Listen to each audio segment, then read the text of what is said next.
खरं तर याच्यामध्ये सर्वाधिकार मुख्यमंत्र्यांचे आहे, सत्य आहे,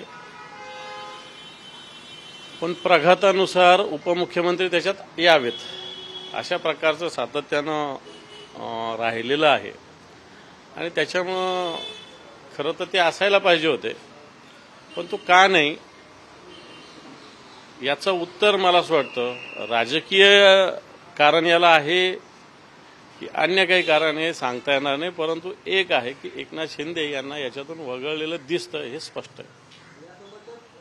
उद्योगमंत्री उदय सामंत यांनी एमआयडीसीचे सचिव आहेत त्यांना पत्र दिले, त्यांनी अशी खंत व्यक्त केली की त्यांना जे महत्त्वाचे निर्णय घेतले जातात त्याबाबत कल्पना दिली जात नाहीये आणि थेट त्यांना जे वरिष्ठ मंत्री असतील किंवा मुख्यमंत्री असतील त्यांच्याकडनं ते मुख्यमंत्र्यांना जरी त्यांनी त्या पत्रामध्ये उल्लेख टाळला असला तरी त्यांनी खंत व्यक्त केली की त्यांना निर्णयाबाबत कल्पना दिली जात नाही. हे मी पुन्हा सांगतो, मुख्यमंत्री हे सर्वाधिकारी आहेत. मंत्री ही व्यवस्था आहे, ही व्यवस्था पाळलीच पाहिजे मुख्यमंत्र्यांनी, अशातला काही भाग नाही. बरेच मुख्यमंत्री पाळतात, बरेच पाळत नाही, परंतु आताचे हे जे मंत्री आहे मला असं वाटतं यांनी या सगळ्या विभागाचा ज्या पद्धतीनं हैदोस या विभागात घातला होता त्या पद्धतीने मला असं वाटतं मुख्यमंत्र्यांनी याच्यावर नियंत्रण ठेवण्यासाठी असे पावलं उचलले असतील आणि उचलले असतील तर मला असं वाटतं ते काय अयोग्य असं मानता येणार नाही.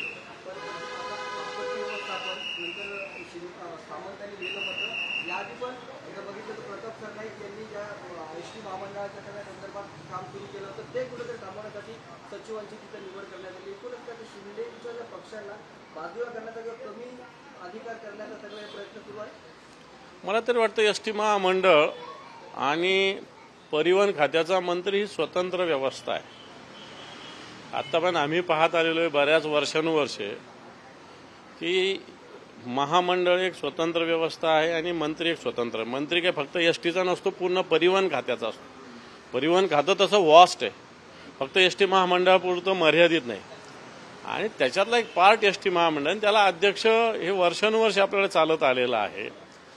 बऱ्याच वेळेस या महामंडळांनी काही मंत्र्याला विचारावं अशातला काही भाग नसतो आणि मला वाटतं ती प्रथा आता या सरकारने सुरू केलेली असावी.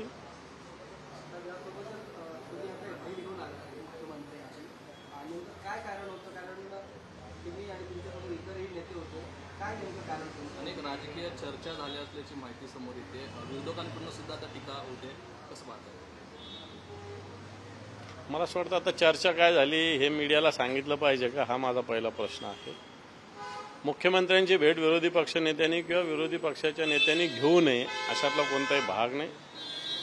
सुभाष देसाई साहेब, मिलिंद नार्वेकर साहेब आणि मी माननीय मुख्यमंत्र्यांना निश्चित भेटलो वेगवेगळ्या कामासाठी भेटलो. मला वाटतं त्या गोष्टी काही मीडियावर सांगण्याची आवश्यकता नाही. सर, अमित ठाकरे यांना राज्यपाल कोट्यातून आमदारकी मिळू शकते अशा प्रकारची चर्चा राज ठाकरे आणि मुख्यमंत्री यांच्यामध्ये झाली. कुठेतरी लोकसभेला जो पाठिंबा दिला होता त्याचं हे फळ मिळते अशा प्रमाणे सुद्धा म्हटलं जातं. काय वाटतं तुम्हाला?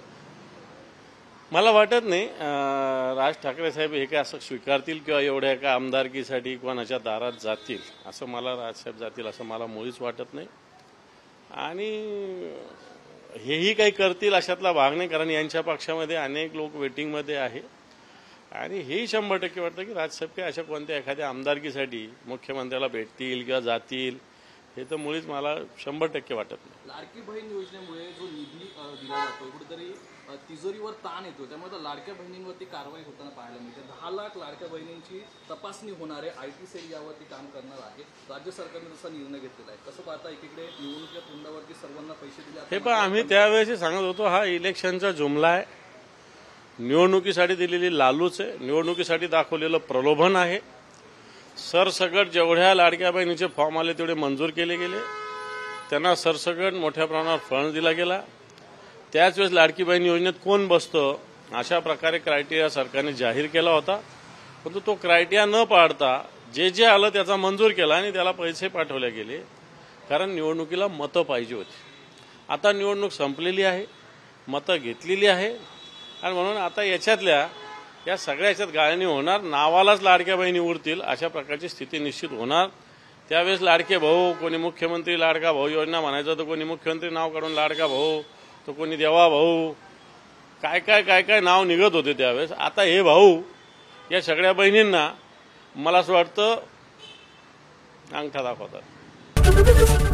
एबीपी माझा, उघडा डोळे बघा नीट.